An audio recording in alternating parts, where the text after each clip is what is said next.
actually double our whole marketing department. So now that we think we've got the code cracked on the next level of scaling, we're about to double that and see where we go. Thanks to Alex Hormozy strategies. I would definitely say it's so. That is a good question. Certainly inspired by, because I kind of like. I listen to a lot of him. Yeah. And I'll tell you what it really boils down to is just trial and error. So I mean that's the thing. It's all trial and error. So yes to Alex Hormozy, but then there's like, a million other people that, I take as influence as well, right? Yeah. Like, like Frank Kern's another one, and like, Okay. So there's, like, I think, anyway, so I could go on for like any topic for days. You already know that. I know. We spent like 3 hours here I want last time. to touch a little bit on like layering. Okay. I think that's so cool. The process of, because initially when I started, filming little videos like with either a business owner or a buddy, talking about whatever it is, theology, business, all sorts of different, different facets of life that I think all Jim Rohn says if your philosophy is wrong, everything's wrong. And I think the philosophy of life and business go hand in hand, and the more you learn and like deep into something, whether it's like the gym translates to this or that, I initially wanted to call it conversationalism. Because like in the art of conversation, one thing that you taught me is layering. And that has been key for me in conversation with the ladies, with everything, dude. So if you just want to explain a little bit about what that is, how it works, and how it will be utilized here today. Yeah, cool. So and just to kind of like be quickly clear, is there any intro or anything you do, or like or you just take content, you throw an intro on it? I just want to know if we're going right. The way I kind of visualize it is well, typically I'll take like short clips. Okay. All right. And I'll just clip everything out. But for a long content form, welcome everyone. Thank you for being here, and thank you for being on, Mike. Is it Frieder or Frieder? Yeah, Frieder. Yeah. Frieder. It's a pleasure to have you, Mr. Frieder. Likewise, man. And you changed my life for the better in a couple different ways. Introducing me to Dan Kennedy is one. Showing me what's possible is two. And then three would be taking the time. Because time is the most valuable thing that we have. And like I said before, is like, a young, hungry individual, the way that you've treated me is exactly how I would want my future self to treat a young entrepreneur. Just giving them time, giving them facts, cutting straight to it, and showing them, like, this is possible. It is sacrifice, but X, Y, Z, it's like logical, the reasoning, and just being around your energy is such a blessing, and I just really appreciate that, man. Cool, man. Yeah, happy to do it, man. It's how I roll in everything I do. So, as they say, how you do anything is how you do everything. But yeah, your point. I think when you find a person who has any level of entrepreneurial spirit and they're open to the idea of that being nurtured, I think that's so important because. I think that there's a lot of roles in life, right? Like you have, people who are craftsmen, you have people who are salesmen, you have, people who are amiable personalities, right? There's just all kinds of walks of life and different types of people. The entrepreneur is a special one, right? It's kind of like, it's that gift and curse. And, the gift is that you have the spirit and that you have an opportunity to do something with it. And the curse is that to do something with it is highly complex, and there's many pieces to it, and somehow in life you have to like find all of those pieces, somehow stitch them together, maybe even have the luck of having an idea that mates up to known frameworks for actually being successful, and all of that has to be done, and it doesn't always happen for some people. We were just talking about Alex Hormozy. Sometimes it happens quickly in life. And in other cases, it happens very slowly in life where some people have that spirit and they never have it. And, I remember being very young, and there were people that I was very much sort of found a lot of things in common with you, primarily just the energy and the knowing that you want to do big things in life, but you don't know how to get there. You don't know what's in the middle. And so you sort of take all of that and you just start throwing it at people, right? You just kind of like throw ideas at people, and you throw in your brain probably may seem logical, but in what is reality, scattered thoughts, because there's so much going on. Because, if all you do is you go to work and you do a job, right? And that job, first off, you get training for it. There's no training to be an entrepreneur. There's no official training. No. It's like you hang your tile out, you start your business, and then it's like, what now, And so I try to give every opportunity I can to give back. As a matter of fact, actually, yesterday I was just talking with an executive director of an association that I am involved charitably with, and I happen to be over in a different city where one of my other offices is, and I got the opportunity to go over there in person and hand him a check, and to say, hey, listen, I like it when you ask me for help, and I want to give. But what would be really much more helpful is if instead of you saying, hey, I'd like you to donate like X amount of money right now that I'm not prepared for, how about we do a little bit of planning, because I'd really like to give a whole lot more, and I'd like to understand vision, and I personally have a goal for this organization, and it is to do X. And so few people approach life in that kind of organized fashion, that when you find a person that has one or more ingredients and you're like, hey, this is a person that I think could lead other people or educate other people or just generally do good in the world, I think that needs to be nurtured, and sometimes you have to be proactive about nurturing that. I'm very lucky I had some people, not many, but a few, who were proactive in nurturing me to the extent that I asked for it. So I always try to give back. It's a huge, in my opinion, number one, if you're successful, you're only successful because of people that came before you. And, in addition to that, I think that you also owe the future a debt of gratitude to pay that back. And I'm really very big into that. I mean, I take people through all kinds of stuff. I got an organization right now, like we're going to go buy a building together. They've never invested in commercial real estate before. And I'm like, that's a lot of risk for you. I would say, yeah. I mean, it's more than usual. No, I mean, if you're gonna make money, you're gonna take big risks, right? That's right. I mean, I think so. I want to pause for a second, and then I want to. I'll come back to that because it's the perfect time to make a segue into what your original question was, which is conversational. What I refer to as conversational threads, right? And it's sort of this concept of how do you have engaging conversations with someone that are so engaging they become what I refer to as magnetic, right? So you sit down, like for instance, you've probably been on a date before with somebody, right? And you felt that connection, and there is a science behind that connection. And then you've probably been on other dates, or maybe you've been in a conversation with someone. You're like, man, that is freaking awkward, right? I had a couple of those last night, right? And it turns out that there's a scientific difference between those things. A conversation which is awkward is a conversation that has no logical next place to go, whereas a conversation that is magnetic is a conversation that traditionally will have many places to go, and the magnetism is the excitement of not knowing what's going to happen next, while someone or multiple parties in the conversation are leading. And sometimes you can add to the magnetism, so the magnetism gets sort of supercharged or electrified if multiple threads become interesting, and the person on the other end of the conversation begins to get a sense of wanting more of one thread while that thread is paused or taken away, right? So in sales we call that a takeaway close. Right, yep. And then if the more of those threads that exist in a conversation. So for instance, and I'll show you how I did that, right? So we were beginning to dive into one interesting topic.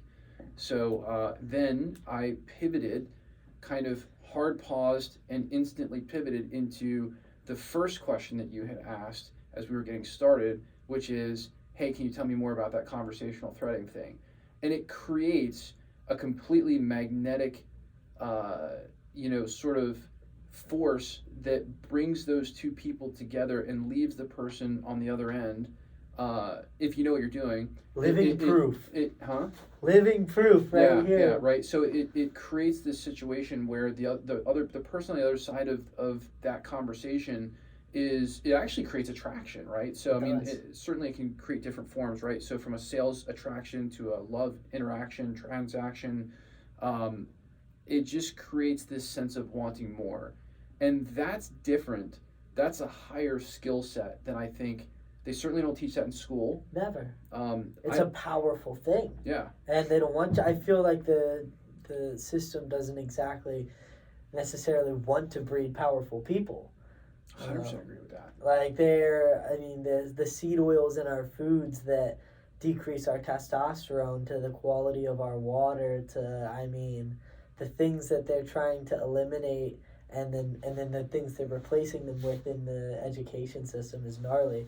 But I like how you said, look, I want to go XYZ with you and show you how I can better your organization and invest more over time with this goal in mind, actually getting more, goodwill ROI out of each dollar by knowing where it goes and actually having a plan. So I'd like to share with you my plan for this conversation. Cool, yeah. So basically starts with background and success, just kind of your journey when you started out young. We've been through that a little bit, some significant challenges you faced on the way, how you overcame them, any pivotal moments or decisions. And I'm just going to throw this all out at once because I know your brain is you're intuitive to preparation for the future. And you're good at that. Business and investment, what industries or sectors do you see as promising for future investments? How you assess and manage risk? What advice you'd give to aspiring entrepreneurs looking to invest and build wealth? Philanthropy and giving back, which we've been through some. How do you approach your philanthropy, which was already answered? And what organizations are you most passionate about? Why? Now, we may not have time for all of this, but leadership and management, what leadership qualities do you believe have been instrumental in your business success? How do you build and maintain a strong team? We could go these are entire subjects. So these are just, and then one that's important to me is definitely personal growth and habits that I really enjoy, and that's like one thing I really am have always been interested in is, what are your daily routines or habits that you credit for your productivity and success? How do you manage your time and prioritize tasks effectively? And then obviously, what books, mentors, or resources have had a profound impact on your professional and personal development? And I know I threw it all at you at once, but I just wanted you to be able to hear it so that way you can start to process. But whatever stuck out to you, I want you to hit it first. Sure.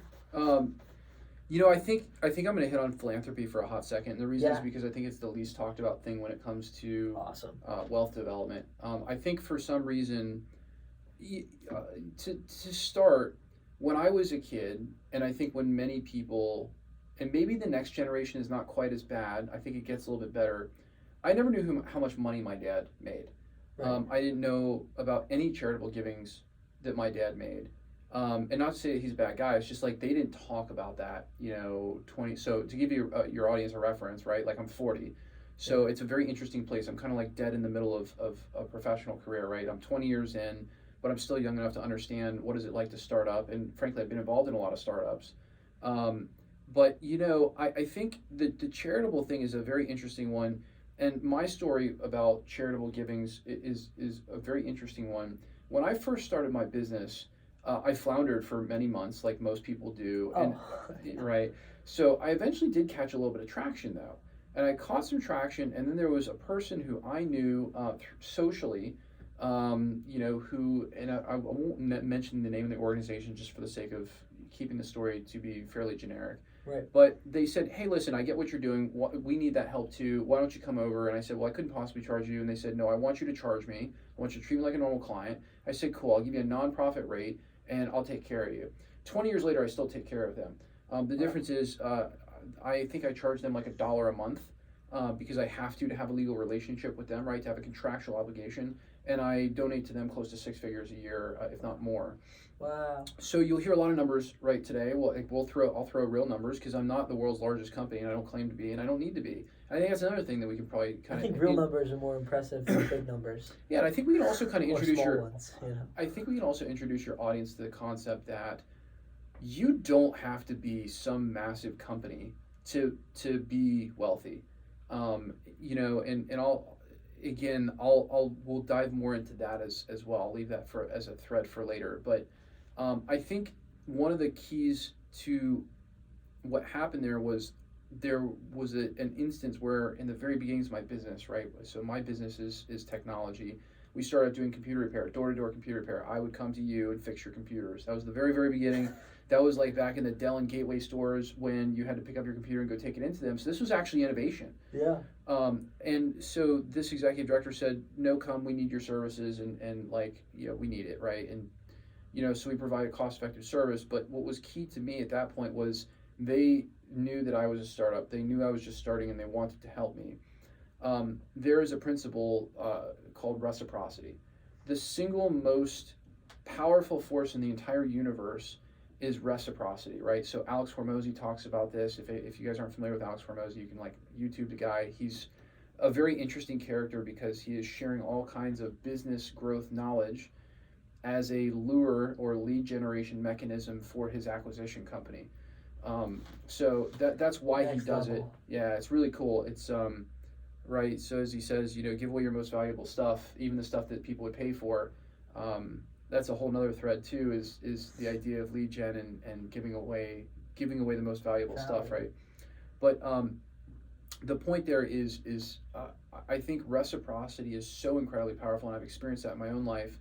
And what I feel bad for is for people who haven't. People, when you don't have money, cling so tightly to money that they don't understand the power of giving money away. It's very similar to little businesses don't understand the concept of giving away value to get the reciprocity that gains them the business relationship, and they don't understand why they can't get those relationships. And the reason is because they haven't demonstrated their value. Charitable and philanthropy work kind of works a little bit different. There is nothing you can tangibly tie back to giving away money. But I can share with this audience proudly that every single time I have ever given money, I have gotten it back tenfold. And to the point where I've given large sums of money into the six figures, and it's always come back to me tenfold. And I think that it comes back to you in two ways. Number one is the way it makes you feel, and you can look back and you can say, I did that. That's one thing, I think, very small. Number two is, when you start giving at a certain level, there are certain things that, you have the potential of. I have my name on multiple buildings right now. And I'm 40 years old. And to be able to have the rest of my life to reflect back and say, hey, look, man, you know what? I helped be a part of the way this thing operated, and it did a whole lot of good in the world. I think that's very fulfilling in terms of, you look at Maslow's hierarchy of needs, and you look at the top tier on that, right, which is fulfillment. And you say to yourself, did I come here? Yes. Did I come here and do good? And the answer is yes, right? Did I go out into the world, and did I do good in my going out into the world? And I think for me, you can make all the money in the world. You can have all the fancy sports cars and big houses, and I have both of those things and a lot more. But the thing that I look at that I'm most proud of is the money that I've given away. And I think that there is another author that talks about this. I think it might be Dave Ramsey that talks about the idea that making money in vast quantities is not a sin, right? Is not bad. Right. And what he talks about is he says, look, man, you got to be able to feed yourself first, but once you feed yourself, you want to try to help others. And I think that that's another thing that, again, is so vital to help entrepreneurs on their journey at any stage that they're at, because that entrepreneur will inherently, by being that person, do great sums of good in the world. So to me, to give time back, to give money back, and I'm not saying like everything, right? Like I'm not even saying vast portions of what you're bringing in, but I think on an ongoing basis for me, it's very important to continuously give back, whether it's with my time, which is my most valuable asset, no question, or whether it's with my money, which so many people these days just don't understand what it's like to write a check and just give it away. I still feel high from having handed over that check yesterday. And here's the thing, right? So that check's going to pay for several thousand meals, and I will never watch a single person take a bite of one of those meals. It doesn't matter. I know what I did, right? That's in my head. It's in my heart. You could say it's in my spirit, if you will.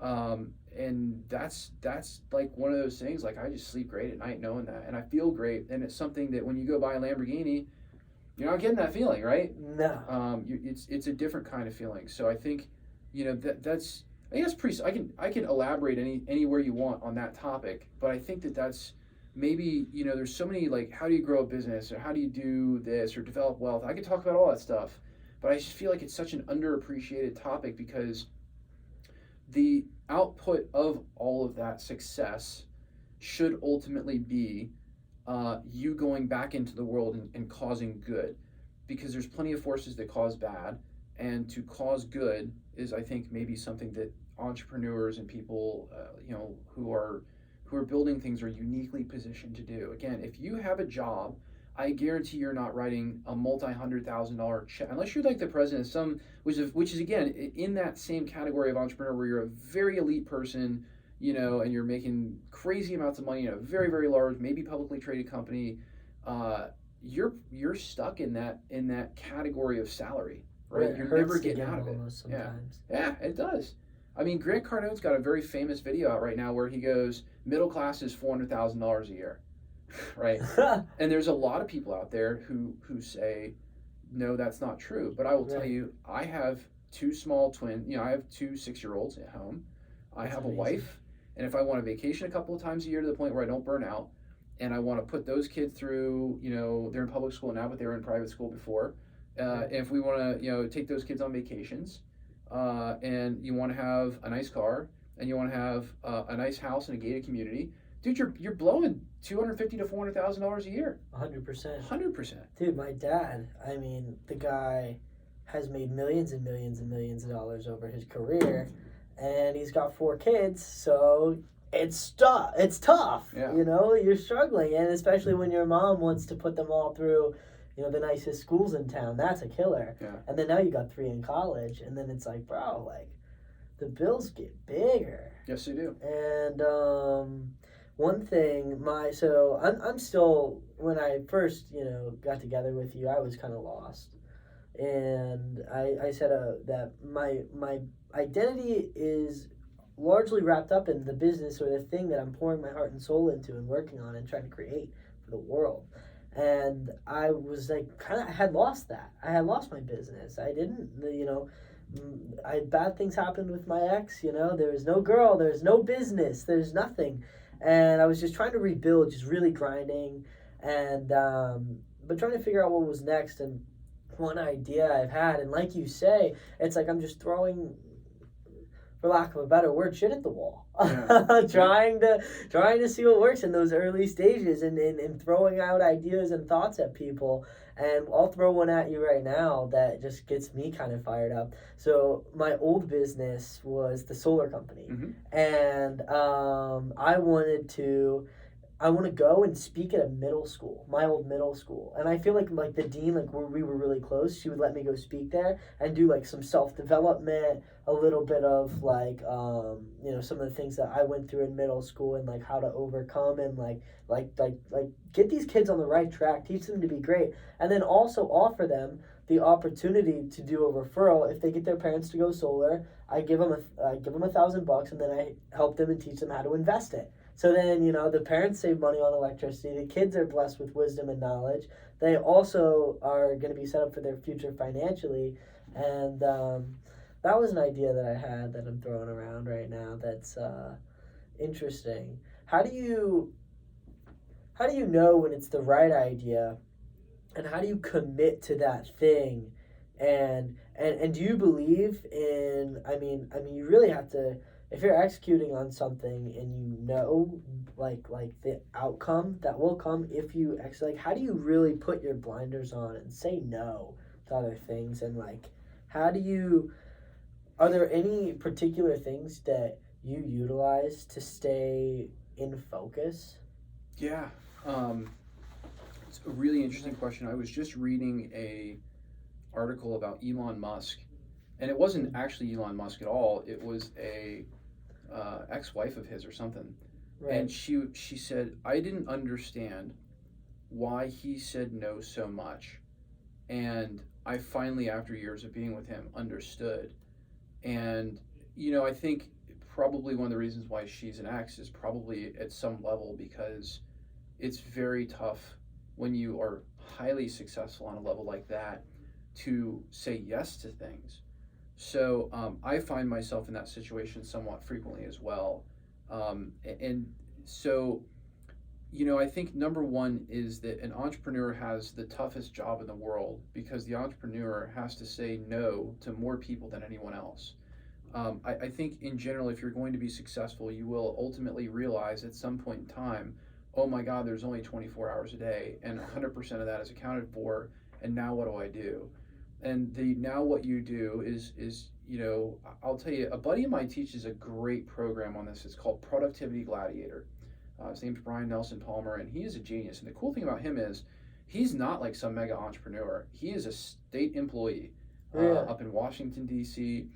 He's a senior manager, so he's held a lot of senior positions. He's managed a lot of very large projects. He realized that there were a lot of employees that were coming under him that just didn't know how to manage themselves. They just didn't get it. So for anyone who's having a struggle like this, I would definitely tell you, check out Productivity Gladiator. I don't think it's very expensive. Reach out to Brian Nelson Palmer on that. He's got the most awesome program for quality of life and time management that speaks to everybody, not just entrepreneurs, but I mean every person in every walk of life. And part of what that program teaches is this concept called, I don't know what it's called, but basically it's being a productivity gladiator, where essentially you are planning out your week in advance. You are utilizing some central thing to coordinate how your day is going to go. So for instance, for me, it's my calendar, and I have two calendars. I keep a business calendar with business appointments and availability, and I block out any time on that calendar where I'm not available. And then, I have a personal calendar as well. The personal calendar has personal stuff on it. So I have business and I have personal, and those are my two things. And they certainly overlap, and I see them in the same view. They're different colors, so I use color coordination. And I think the other part of this is, for me, it's not just appointments that go on the calendar, it's everything goes on the calendar. If it's important, it goes on the calendar, which is cool, because if it's not important enough for me to take out my phone and put it on the calendar, then it's not important. I can just let it go. It doesn't matter. Yeah. Like at some point in time, maybe it will become important enough, but I think you have to have that. I think the second thing is you have to say no to people in life. When you're younger, the social pressure is there to always be going out or always doing things. I started building my business at like 19, 20 years old, and there are numerous parties that I didn't go to because I just simply wanted to work on business. Like that was my thing. I found that to be more rewarding than going out and drinking. And part of that for me was I always had a 20 to 30 minute drive home where I knew there was a high likelihood that I would pass a cop. Right. And so I was like, dude, this is a dead end road. I don't mind drinking. I think it's fun to get drunk and have a good time. But the problem is, the consequence on the other end of screwing that up is too great for me. I mean, I have to drive for a living, right? Like at that time. So I think ultimately what it boils down to is you have to consciously understand that there's a layer hidden called priority. And you simply assign everything some kind of a basis and priority, and you say these are the things that are most, highest priority. For instance, I work out twice a day. To me, that hour and a half to 2 hours of time is actually a higher priority than anything else in my life, aside from the time that I have with my children and family and whatnot. To me, fitness is extremely important because I had a very unhealthy mother and father growing up, and I watched as declining health shortened their life, took away grandkids, and ultimately led to a really poor quality of life for them. And so, I'm not genetically gifted, but for me, I replaced genetic giftedness with hard work and time into it, and prioritizing that hard work. So, I mean, that's how you do it, right? Like you just have to decide in your life what are priorities. And there are some things like, again, fitness is another thing where if I work on fitness, my mood, attitude, everything, my business work, all of that is heightened by that activity, which means that when I do work in that hour, it propels the other 23 hours to be better. And I think those are the kinds of things that take the highest priority for me. Definitely. And so within your business, I think it's so cool what you do, and I think about it constantly. Providing compliance for government contractors is is very, and I don't know how deep you want to go into your business. Wherever you want to take it. All right, sweet. But dude, I keep seeing over and over. I met a guy the other day. His dad, they do, they bid on government contracts, and I kind of talked to them a little bit about, like, hey, like compliance, and think there's so much that goes into that. And if someone doesn't know what they're doing, that's such a huge need. How do you guys have like direct salespeople? And I know, so you do the content on YouTube. How have you created this lucrative cycle in which you make money while you sleep? I mean, like, because you do, right? 100%. Yeah. Yeah, like, I mean, first of the month, $156,000, boom, like clockwork, and it goes on like that throughout the month. And by the way, again, I want to be very candid. Like, my business is 20 and a half years old. Yeah. Like, this did not happen overnight. So I think there's a lot of people out there. The challenging thing is that YouTube and a lot of the other social media have allowed the rare cases to leverage frequency to create the illusion that they're common cases. So, for instance, like Alex Hormozy is, again, I use him as because you and I kind of have a following in common. It is not usual below the age of 30 to go grow a business to $20-30 million. That's not normal, okay? Yeah. And if you listen to his story's not normal. He has no kids, no desire for kids. He somehow has sort of replaced he has theorized that replacing the biological desire to have kids with an artificial desire to help thousands, tens of thousands of humans live a better quality of life, that somehow those two equate, and that he can be satisfied not having kids by instead helping other people in their businesses. I could do that. And I'm not saying I can or can't. I'm just saying that that's unusual. That's a really unusual line of thinking. And there are great, brilliant people in the world. Thomas Edison was a brilliant guy. That's not normal, right? It's not normal to go create the light bulb. Yeah. So there are these cases, and those cases, a lot of times what happens is a little bit of time passes, and nobody knew about Alex outside of the gym industry until he switched to a more generalized topic. Right. And so it's important to understand that he wasn't this prolific figure that he is now, because he didn't know how to leverage the loudspeaker that is social influence and being an influencer. And that ability to leverage that with money allows him to seem like there's 50 times more of Alex Hormozy than there is people like, let's say, me, right? So who are what I would consider to be kind of averagely or slightly above averagely successful. And I think I'm above averagely successful. Sure. So I think what's important is to recognize that just because you're seeing someone more frequently doesn't mean that their accomplishments are normalized, even though they may be normalized in what you consume. Does that make sense? 100%. And I actually think that the social media and the indoctrination system that manipulates your mind with the colors on this little box, and if they can ever get you scrolling, I was thinking, oh, well, I'm looking at this good content, this motivational content, it's good for me. No. What did I watch 5 swipes ago, right? And they're actually desensitizing me and creating my ignorance, right? Because I look at this thing, I'm like, oh, that's amazing. Yeah, I got it. Good. Got it. Done. I think I learned that thing. But the great Buddha says, don't believe, you can tell a man how great a fish tastes 10,000 times. 10,000 people can go tell that man how good the fish is. But if he doesn't taste the fish, he doesn't know what it tastes like.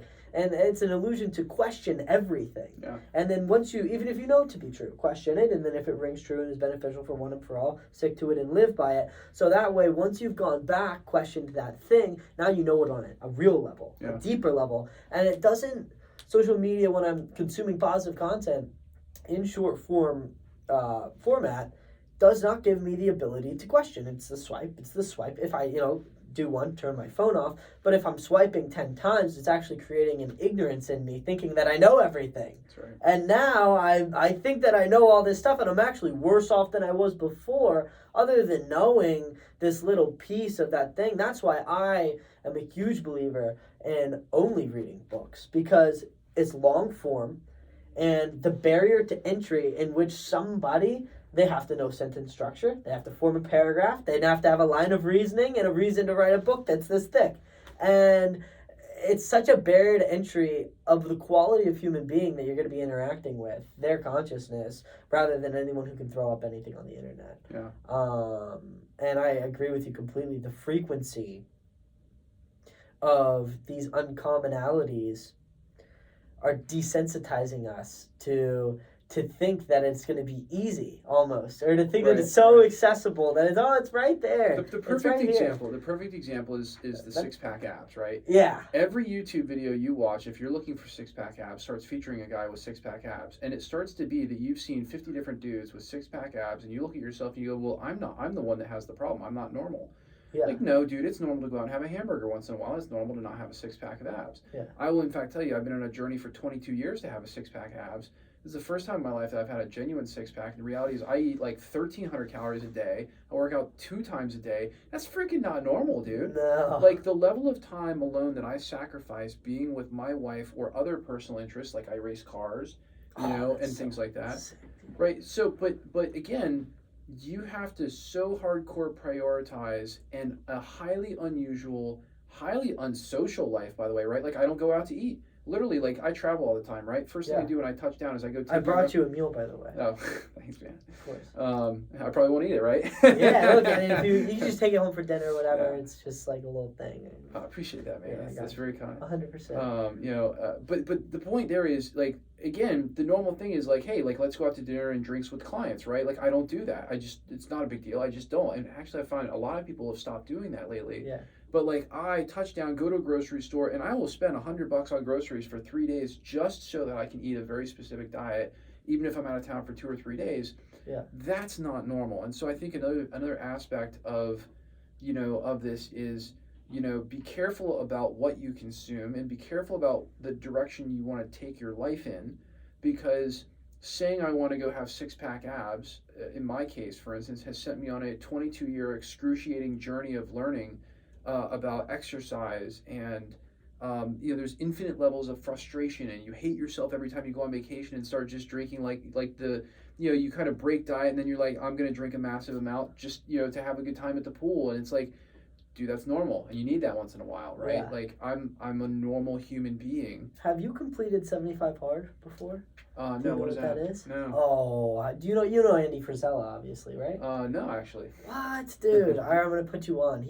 So it's 2 workouts a day. Each Okay. one has to be 45 minutes. You drink a gallon of water. You stick to a diet of your choice, and you take a progress photo every day and read 10 pages of a self-development nonfiction book. And that program I have not completed. I've started it 30 plus, 40 plus times.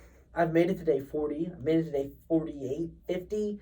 And my goal is to finish it by the end of the year. I'm taking a break right now. I'm like optimizing like my gym. I'm doing a Mike Mentzer split right now, but I would he was the #1 rated business podcast in the on Apple Podcasts for many years in a row, and I don't know if he still is or isn't, but that guy is a genius, and he grew his company. He's got a lot of cool cars, and he grew his company, a supplement company, busted his ass for like, I think it was like 10 years or something, and only made like 80 grand. And like everyone was telling him he's an idiot, and the next thing you know, like slowly, steady over time, compounds. Now he's running like a multi-$100 million supplement company, like, and sells more protein powder than anyone in the world.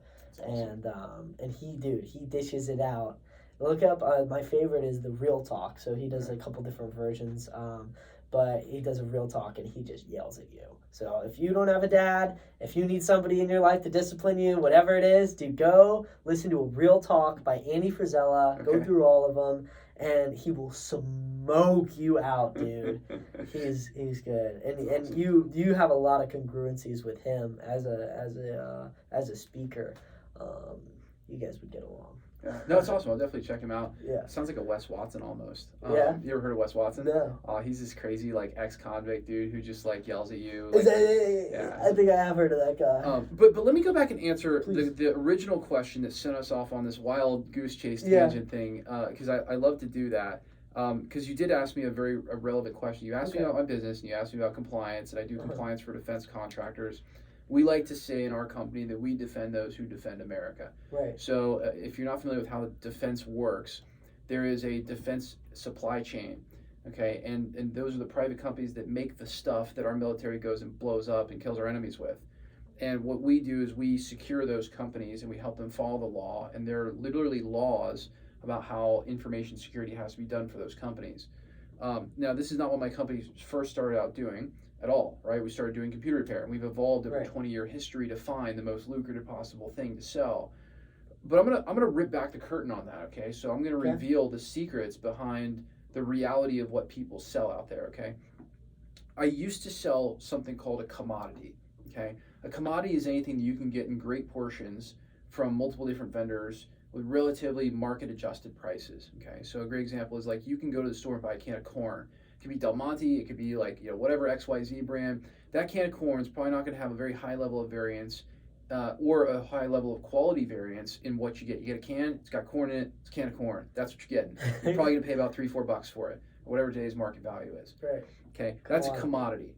Now, my company used to be a commodity company. I sold computer repair. It started off being a unique commodity because we would come to your house. But the reality is there were other people who would come to your house, and the problem with commodities is you are competing on two principal factors: convenience and price. Okay, so how easy is it to get, and how much money do I have to put out versus the competition. That's it. That's all there is. There's a little bit of variance on your capabilities as a marketer to get into the marketplace. The reality is you're always going to have competition. There's nothing you can do about it. Mm-hmm. So I was a commodity business for 16 of my 21 years. And I think it's very important to understand that, right? Because for 16 years, I asked myself, why doesn't my business grow? My clients are happy. I can't really get my clients to refer me in great numbers. I couldn't crack the code, and I gave up, so I broke down. I wanted to sell the business. I went to an M&A firm. I said, dude, get rid of this thing. I'm just going to go build another business. Like, this doesn't work. I'm destined to build something bigger. I don't understand why this isn't working, and the clients aren't really all that grateful. And, this is a big business with a bunch of employees. I think I had 16, 18 employees at the time, and yet I'm not making all that much money. And don't get me wrong, like $400,000 or $500,000 is not a small amount of money, but when you compare that to what so many of those YouTuber type businesses were doing, I was like, I'm not there. And not only am I not there, but I got all this overhead and staff and drama and whatever, and it's not worth it. Yeah. So I quit my own business within my own internal company. I wasn't big enough to sell the business at that time, not for anything that was worthwhile. And frankly, I really was a little stuck because I didn't know anything else. Like, I started the business very, very young. I hadn't worked for a lot of people. And, I just was afraid to really sell the business without walking away with enough money to support myself. M&A and selling businesses and exiting is a whole other topic we could touch on. But I would love that. That is one of my favorites. Yeah, happy to talk about it. I'm deep in that process. So, Sweet. So I went from selling a commodity, and I had some clients that asked me to help them solve some challenges with compliance. And I said, well, and one of the clients, God bless them, they said, look, if you can't solve this problem, I'm going to have to go find another vendor. And I had a mentality that I don't lose clients, not to things that are fixable. Right. So I literally went home and I crushed out hundreds of pages of reading on this compliance standard. And it was some oddball, weird compliance standard. And I looked around and I was just trying to find a solution. I realized, like, nobody has this solved. It's brand new, and it fell in line with something we were very good at, which is cybersecurity. The problem is cybersecurity is a commodity. There's just nothing different between us and them, right? There's no ability to walk into a room and be like, hey, I do this ultra unique thing. And so right. I looked at that scenario and I said, I'm going to quit trying to sell to the clients that I don't like, the doctors, attorneys, whatever. And if you're a doctor or attorney, hey, man, you play an important role in life too. I just don't want you as a client. Unless you're already a client, and if you are, then you must be awesome because I haven't fired you yet. So I looked at it and I said, I don't want to do this anymore. I just want to do this other thing that I was doing for what essentially was kind of like beer money. I was literally by word of mouth being flown out to people to consult with them for a handful of days at a time on their compliance, help them fix it, and then fly away. It was awesome. I was making crazy amounts of money. I remember I was probably making about I figured out I was averaging over $1,000 an hour doing this. Wow. And I was like, oh my God, this is insane. This is insanity money. Like, I get paid 15 grand to show up for 2 days. And I evolved the system and grew it, but I didn't really understand in the beginning why people were willing to pay so much money. And another part of that was I had been reading another guy, I can't remember who, but the general principle of what I had been reading was you dictate your own value, and you're more easily able to dictate your own value if there's nothing to compare you to. And so I formulated the program differently than anything else I'd ever seen before, and I just made it so you couldn't compare me to anything. Charge as much as you can without cracking a smile. Dan Kennedy. Yeah. And believe me, I charge as much as I can, and sometimes I just have to crack a smile. As a matter of fact, actually, Monday, yesterday, Tuesday, I was on the phone with a client, and we were talking about a $200,000 deal. That deal is going to see us work for 8 days. And I don't have to do any of the work, right? I've got staff to do that. And it's just like, wow, dude, am I really here? So, what I discovered though, and this is the key pivot moment in what I think there is to growing highly profitable, great businesses at any scale. Number one, you must take a hard look at what you're doing and say to yourself, if you're building a business or if you've built a business, do I sell a commodity? If you sell a commodity, your business will never reap above average profit margins. And there's definitely gonna be some people that disagree with me, but I'm gonna tell you that if you're, okay, cool, so if you're 10 or 20% higher than somebody, that's not a great profit margin. When you can go out and make up any price under the sun and still get people to buy it from you, that's a great profit margin. To sell a product or service that does that, you have to be one of two things. Number one, you have to insert yourself into a supply chain where there is an absence of something and find a way to make it literally almost legally necessary to have that thing. And I'm going to give a rough example that may not translate too well to the audience, but I'll do my best. If you make a part that can withstand extreme forces, and let's say it's like an extreme part that has some crazy extreme tolerance, like maybe you are making a fastener for a nuclear warhead, and you're the person that figured out how to make something to those tolerances, and you're one of one product, then at that point you can charge whatever you want. Now that's really hard to find. All right, that usually will take some technical know-how, and there's definitely a lot of people out there who can do that. I think if you're an engineering or a product company, you've got the best chance of it. But again, the problem is it's also who are you selling to? Yeah, exactly. Who are you selling to? Nations. Right. It's government contractors. Right. So can you make the thing, and then can you actually find the client for it, right? Right. And usually what actually happens is the client finds you and goes, "Can you do this?" And you go, "I'm going to figure it out." That's usually how that happens. But so that's one way you can do it, is to be a one-of-one product. But there's another way that I personally happen to love, which is, and we're very blessed because there's one guy who made this thing like a universal knowledge, and his name is Barack Obama, and he invented the concept of using hope as a political movement. Hope is right there with reciprocity. If you think about what you do during the day, generally speaking, you're doing it because you're hoping for something to happen, okay? I wake up every day and I work hard in my business despite the fact that I absolutely don't have to, because I'm hoping for a day when we can literally bring in X amount of profit that will set me for life or allow me to buy XYZ stupid toy or whatever it may be. If you go out to the bars at night, the reality is you're hoping to get laid. If you're going and doing really much of anything, virtually all motivation comes from hope. At some level, some of it comes from a feeling that you need to do something, right? There, and that feeling, so it's either hope or reciprocity, one of the two. And by the way, if you can combine them, it's insanity, and I'll show you how. But we got out of the commodity business. We built something unique that was one of one, and then we aligned, and this is the real key. We aligned our sales pitch with hope. So we showed them that we could do the thing that they needed. So they required this to be able to win their work. It's like insurance. In Florida, at least, you have to have car insurance. You can't not have car insurance. So we inserted ourselves into the middle of something that people had to have, there still aren't good alternatives to getting it.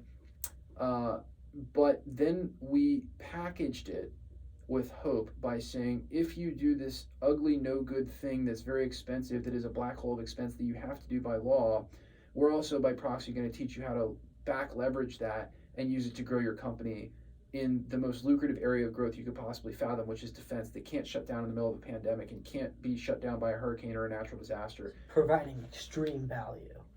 Exactly. With that. Right. So when you combine hope with a product or service, the value goes up. When you can inject reciprocity into your interactions, the value goes through the roof, right? That magnetic engagement sort of sets you apart, and then it again, you combine that with hope. So all of that to say, you asked me, what does my business do? The answer is, today I sell two things. Number one is I sell permission to play in your own market. So like, you were already producing this thing, but it turns out the government changed the rules, and now you need me. So I injected myself into a rule change, and then the second part is I then couple that with hope, and that's something that no one else has done. And I think it'll be, and by the way, eventually at some point, all unique selling advantages will be commoditized. So you have a limited period of time within which you can take what is a unique selling proposition, get as much money as you can out of it, and at some point other people are going to figure it out. They're going to steal your stuff, they're going to whatever, copy it, etc. You certainly are going to do everything you can to stop that from happening, but at some point in time, enough of your messaging will get out in the market that other people will figure it out. Still, I think you'll be well positioned by the time that comes in, because you'll be a market leader. So, yeah, so to answer your question, what do I sell? The answer is I sell hope. My clients hope that they're going to win that government contract, or they're hoping that they're going to keep that. That's amazing. And I was also going to ask on the car right here, I was just looking at my notes, came up with a few last minute questions, and one of them that's really been on my mind is, how does one make themselves irreplaceable? And I think that is excellent, coupling reciprocity with hope. I mean, it's just, you're in a unique position and to capitalize on a market that needs you. Wow, what an amazing way to literally, Alex Hormozy was saying, you want people that are like dying, like they need you, like right. They're crying for your product. Like, that is I think it's the epitome of like the strategy he describes. And then how about your marketing? And so you have direct salespeople that are like picking up a phone after somebody, say, goes through your videos and clicks through your funnel, shows some interest or answers some questions, and then your salespeople. How many salespeople do you have? And did you train them? And how long have you had them? Were they from the other business? And would you say, man, what? Let's just, you know what? Let's just go right into M&A, because I think that ties in. Let's just jump into M&A and kind of, where do you see your exit? How do you just tell me the things that I don't know about M&A Sure, that I'd like sure, to know, because sure. I don't know the questions to ask, Yeah. but I know the topic, and I am undyingly interested in it. Yeah. So I think, I'm in a very interesting place to talk about M&A, because I'm not huge, right? Yeah. So again, if you're looking at our company, this year we'll probably do somewhere between 5 and 7 million in revenue. Yeah. We'll eke out probably about 2 million in profit. So if you want to know how much money I make, it's, I think I take $250,000 salary per se, and then I think there's 2 million in distributions. Yeah. So it's a highly profitable company, by the way. Like, Absolutely. if you're a traditional MSP or IT company, you're lucky to crack 12 to 17%, and we're somewhere around 30%. Yeah. Which is awesome. 30, 35, and that's with a lot of reinvestment in the company, a lot of experimentation. Yeah. Which is how we achieve growth. So with that in mind, I will tell you that my M&A journey started with the concept that I hated my business and I wanted out of it. I think that there is another very important principle that is risk. So I know you mentioned risk on your list, so we'll kind of address that. When's the right time to sell your business? So if you have a business and it is profitable, there's two parts to being ready to sell the business. Number one is you can sell a business at any time. You're just going to take a nosedive on what money you're going to get out of it if you don't meet certain criteria. Right. The most important part of the criteria is that the business actually makes money. And I don't mean that it's able to pay its owner. Hopefully you're getting a paycheck if you've got a business, and in startup phase that's a little challenging, but I take $250,000 salary out of the business. That is a reasonable amount of money that I could replace myself with. And to be honest with you, I really don't do that much work in the business. I don't do any work in the business really, unless it's like by choice because I feel like doing something, which is very, very rare. I work on the business exclusively. We have 20 employees right now. We fluctuate between 20 and 23 depending upon what's going on. I gotta be honest with you, with AI, we just keep finding efficiencies. Wow. And you're always gonna have churn in your business with personnel. Although we have almost no churn, we try very, very hard. Amazing. Yeah, it's not easy, but we had to like That's culture. yeah. So every success that I've ever achieved has come on the heels of a complete and utter failure, and we had a complete and utter failure of culture in the worst way possible. I've had that. Yeah, it's really tough, right? You have a good guy that goes bad on you for something completely out of your control, and I have one of those. I tried to torpedo my business, tried to stand up a very closely named LLC and steal my business, and try as he might, he really didn't succeed at all and fell on his face, but. That's neither here nor there. It did damage to me. We came in, we assessed what the problem was, and luckily there were enough people in the company who understood that person was removed within 18 hours of realizing what was going on. And I said, listen, if you don't want to be here, I understand, but we're going to rebuild and we're going to fix this and we're going to make it right. And we had to shred through a lot of people, and we had some people that really cared and they wanted to stick around, and we fixed the culture.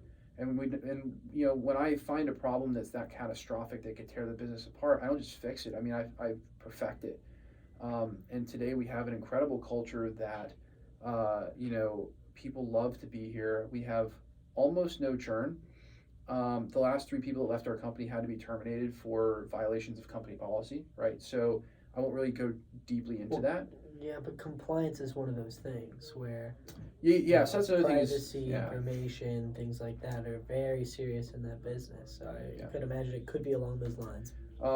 Continue. Yeah, and we do take that. I mean, I'll be honest with you, in our business, that those are factors. So again, like we fixed our culture, and in the course of doing that, I met with some people from the Small Business Administration. So, and they have a great program called SCORE.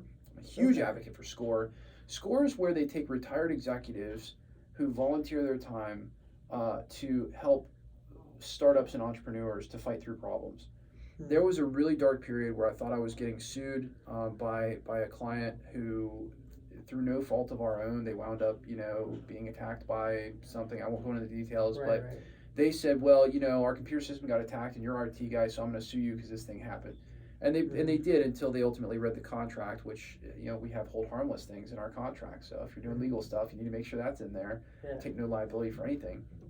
It's just not worth it in this day and age. So, but at the time, I genuinely thought I was getting sued. Life was going to be over. I had a toxic employee situation. I had employees I brought in to replace that person that sucked. And we're just really going through a dark period. I'm like, dude, I'm so done with this. I'd give this business away for $1 if someone would just take this problem on. Which, by the way, is a great time to acquire a company. So I looked at that and I said, I'm done. And I talked to these guys and they said, well, you can't sell the business right now. It's not worth anything. And I said, I just give it away, dude. He's like, I don't even think you find somebody to give it to. Nobody wants your problems, kid. And it was a very, somebody probably would have taken it. There was good revenue there. But, I worked with those guys for about 6 or 8 months. They got me to look at my financials. We started fixing our financials. We started aligning our business with best practices on the accounting and financial end of things. We got our clients onto better contracts. We got everything that they said to fix, we fixed it.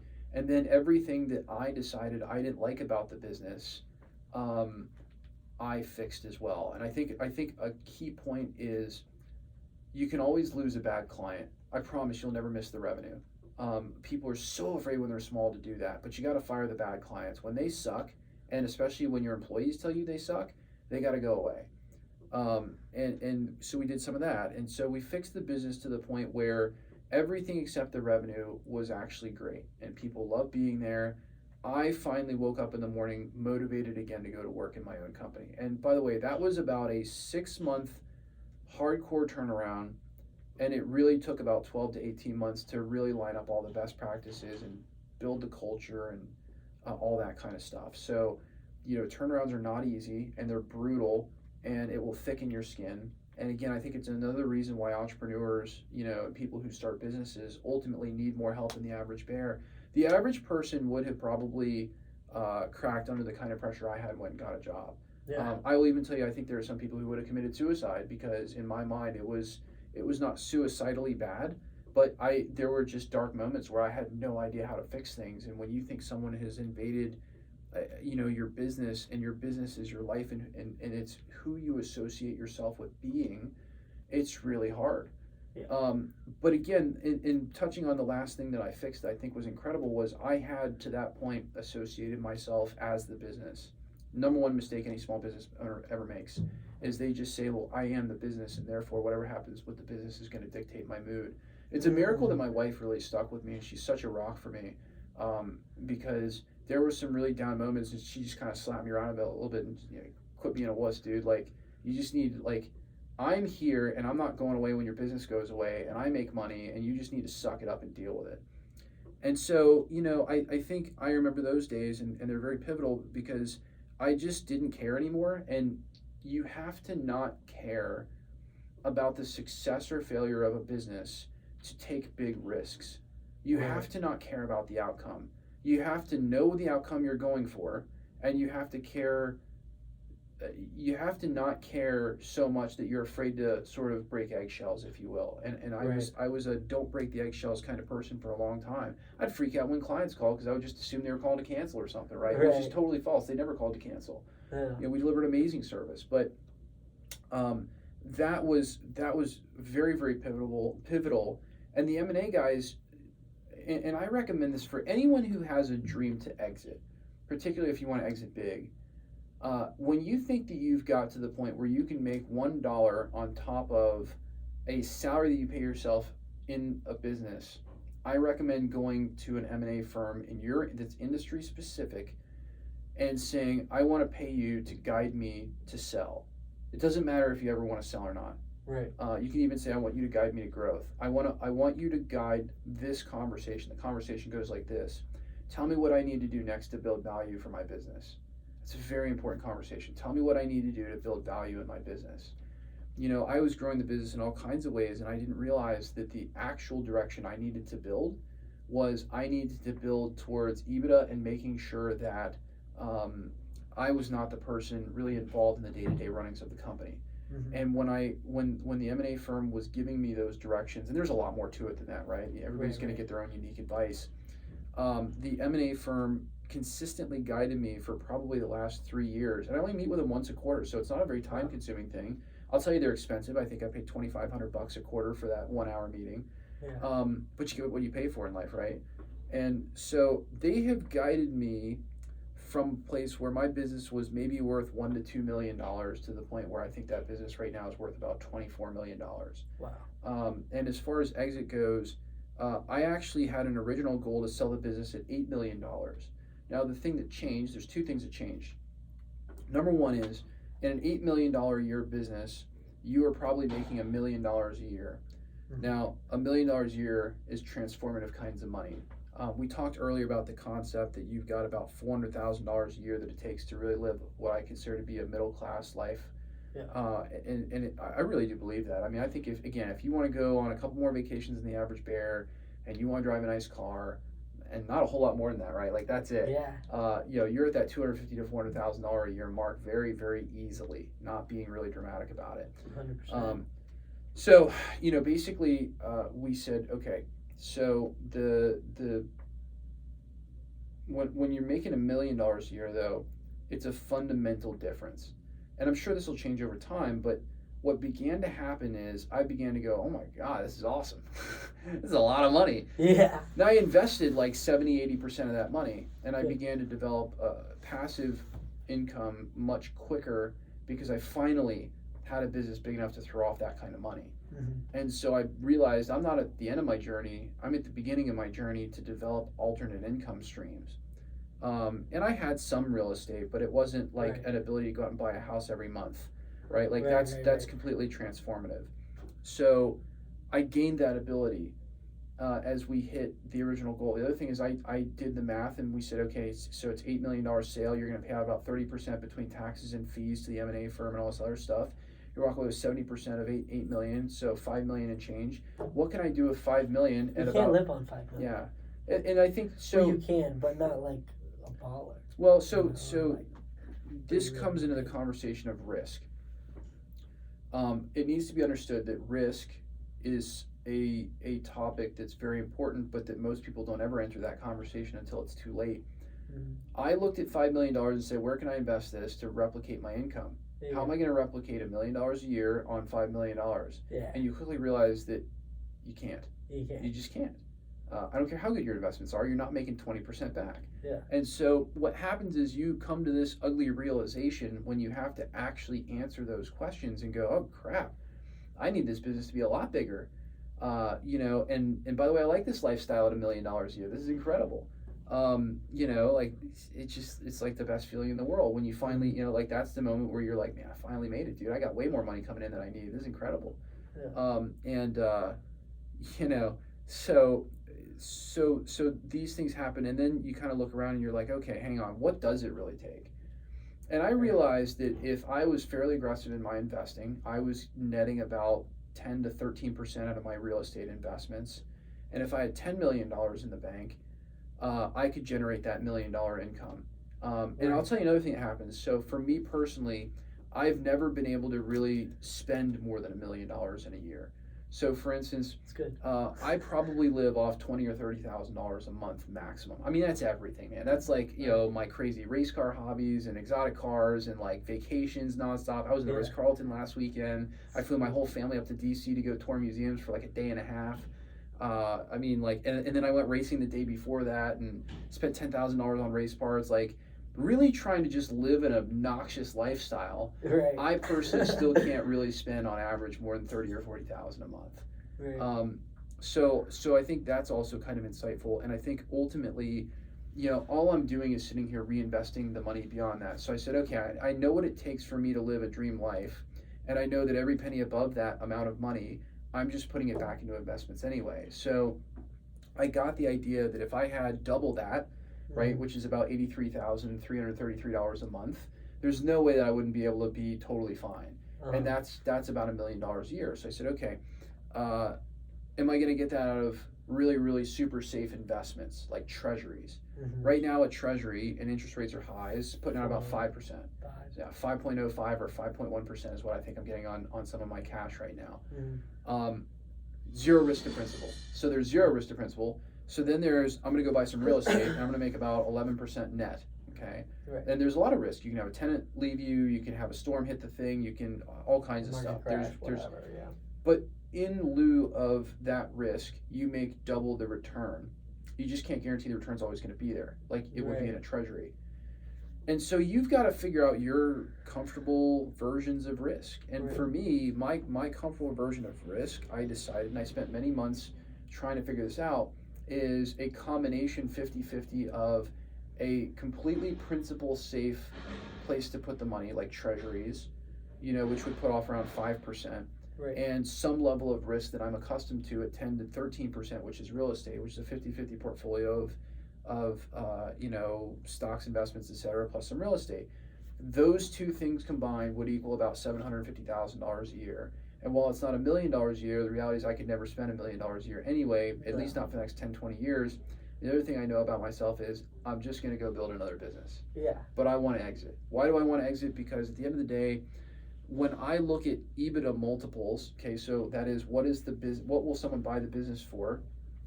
I figured out another thing, which is at an 8x multiple and me consistently growing the company, it would take about 4 years for me to grow the company and make that same 8 million, but still own the company.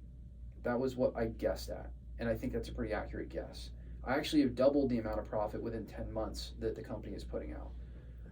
So I feel very comfortable in that calculation. It's an under calculation. But the other part of this is that when you look at M&A, when you start getting above 10 to 12x, okay, and by the way, not all industries can do that. If you're an HVAC contractor, you're not making above 6x, maybe 8x at most, unless you've got a really extreme outlier type company in a big market. There's just, again, that industry is very static and it's standardized and it's not innovative and that kind of thing. Right. So when you get above 10x, you have to say to yourself, okay, I can take 10 years of profit basically almost up front right now,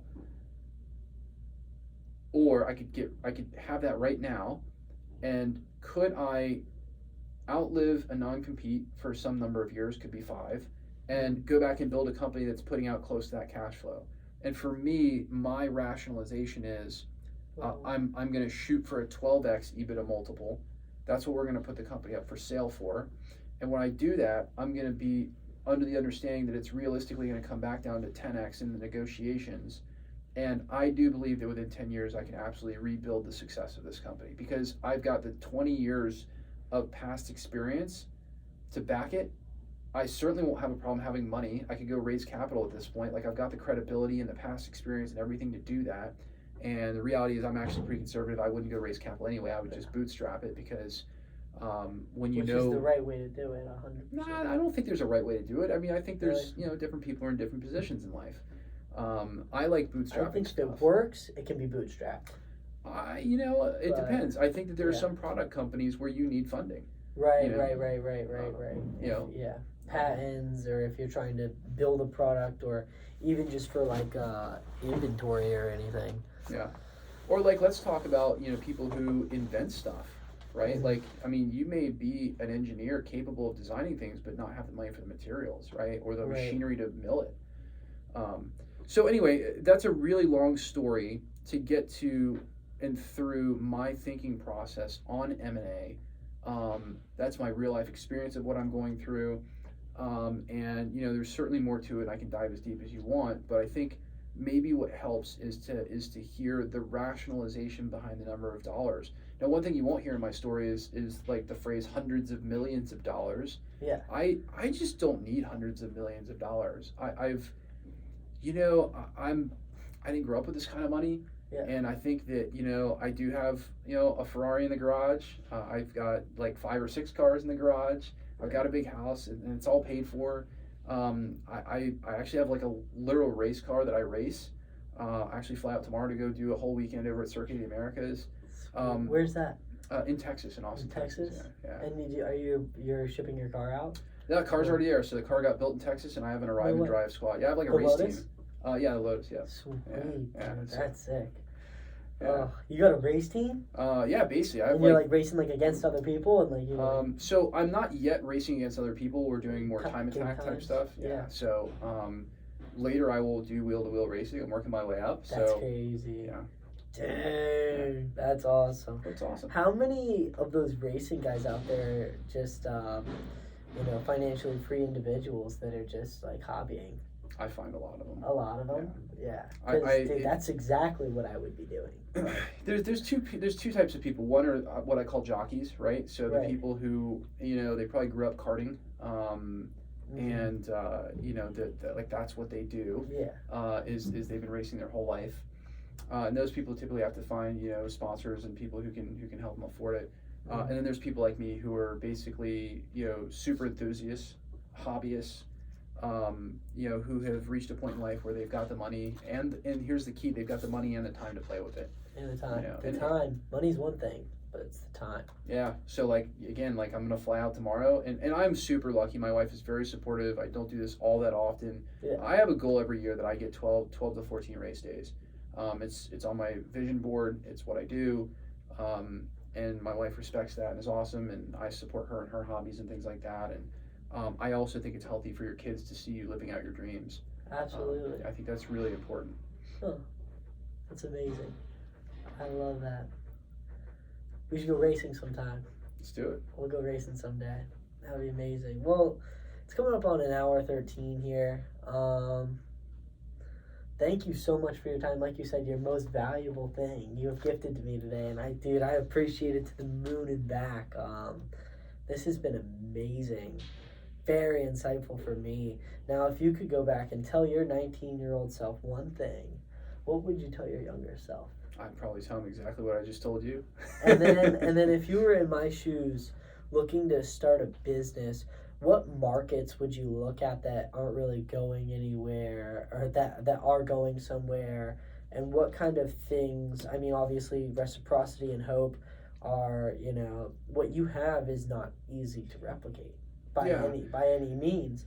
How would you basically go by it? And I mean, obviously, you would be a different case, right? You have 20 years of experience. You would do the thing that you know. But what would be some sage advice on going into possibly a new business or finding something that can be, made unique and find the niche and then use the reciprocity and hope method to create extreme value and then charge a ridiculous number? Or, what would that look like to you? So the first thing I'll tell you is if you've got it in you to start a business, you have to understand what you're in for. So number one is if you want to make money, vast sums of money, you will not do it in a job. You have to understand that.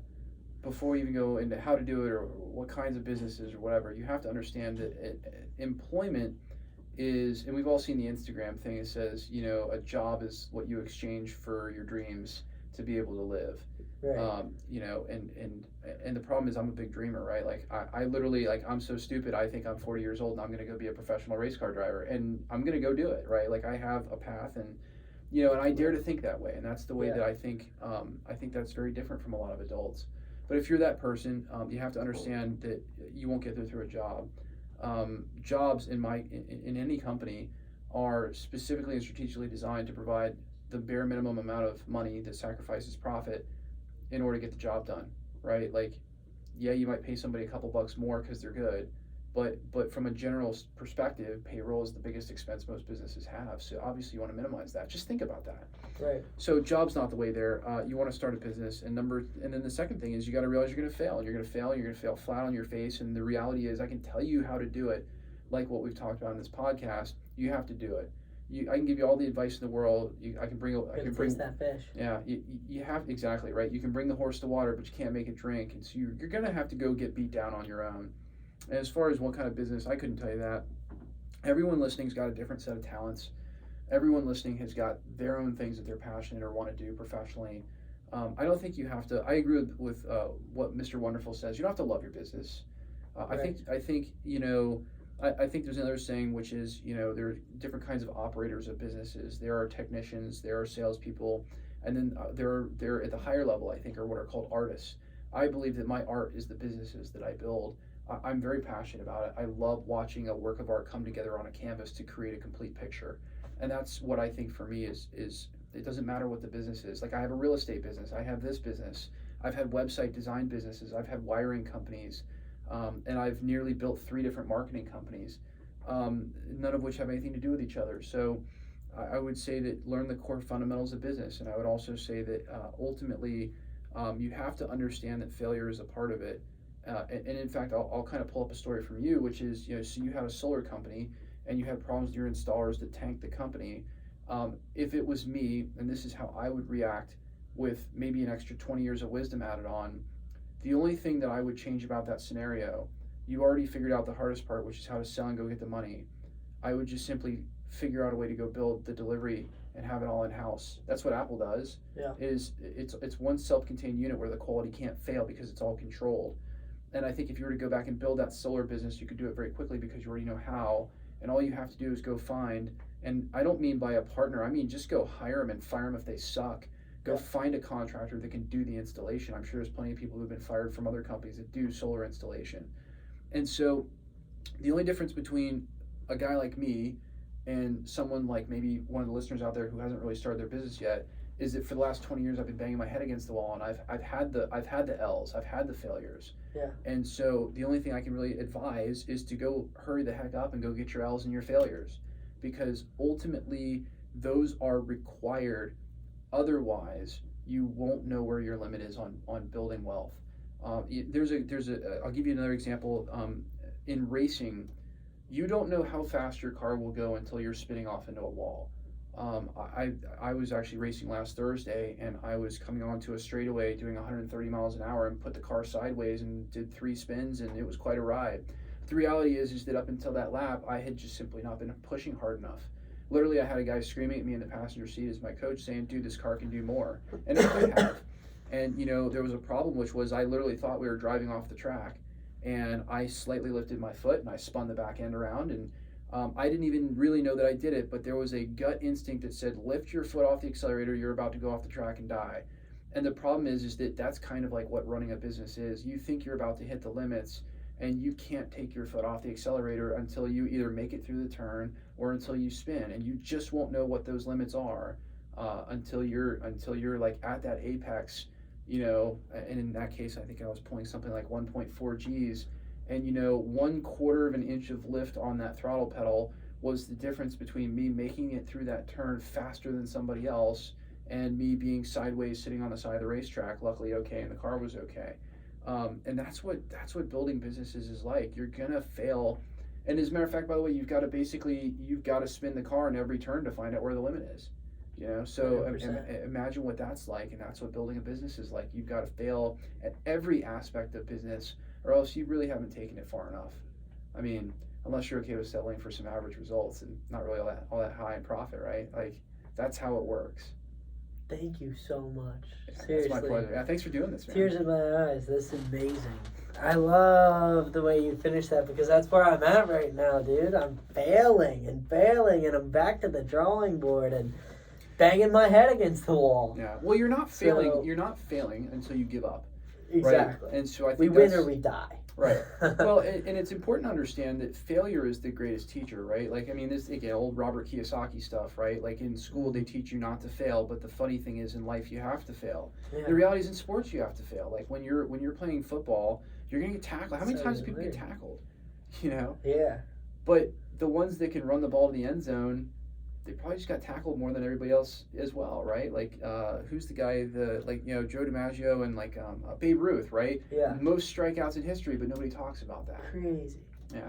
So making it in business, and again, one of my other favorite sayings from Alex Hormozy is, it's not even Alex Hormozy, but it's, you should only have to get rich once.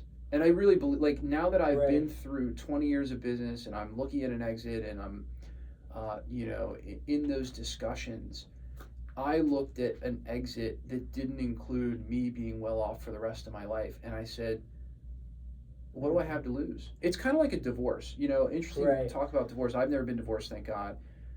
People go and get prenups before they get married. Right. The reality about having money to take away in a marriage is, if you can't split the money in half and still have the same lifestyle, you never had that much money to begin with. Right. And so what's the point of a prenup when you're just trying to make it so that some other person doesn't, well, you know what? Again, it's like that, like, how are you going to take the marriage to the limits unless you don't have guardrails, you know? And I mean, I don't advocate for or against a prenup. I don't have one.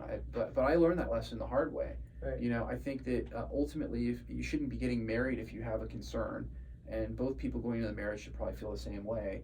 And the reality is, and again, you can ask Robert Herjavec this, right? Like, if you've really got money, then you'll both be just fine afterwards. Screw it, give him half. Who cares? Did he get divorced? Oh, yeah, man. He got divorced after like 20, 25 years of marriage. Right. And, again, he was off playing Mr. Big Business Guy. And, you know, for whatever reason, they fell out of love. And she was well off, too. I think she was an eye doctor or something. Right. But, you know, those were his exact words, is like, look, I think we'll both be fine. Like, we'll be okay. That's not the issue. Right. And, you know, so I think the other thing is, you know, when you're really developing wealth, you've got to keep your eye on the bigger picture.